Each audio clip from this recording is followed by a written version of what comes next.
Hi guys, welcome to ITR Expert again.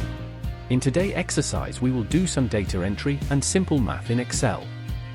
We need to do additions of two numbers. Firstly, we need to draw both tables. When selecting the table cells, we leave the totals outside and we apply the all borders formatting from the home ribbon. Then we will select the top row of each table and apply a grey fill color for the headings.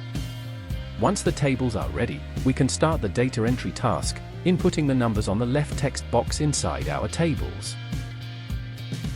We do one column at a time. We enter the first number. We press enter and the cursor will move to the next row, ready to input the next number. Finish the first column, we move to the second one. We enter the top number and press enter to enter the next one, and so on. We will complete both tables before starting to work on formulas. Excellent! We are ready now.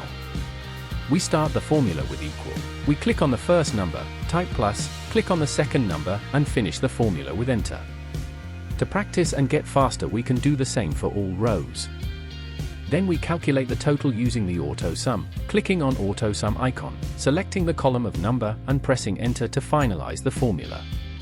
If you are confident enough, you can copy and paste the first formula to the whole column, or apply the formula dragging down the fill handle in both tables. You can also do the total writing the formula, equal, sum, open brackets, select the column of numbers and press enter. There you go. Don't forget to save your work. If you like this video, please hit the thumbs up. Subscribe to the channel and click the notification bell. Thank you.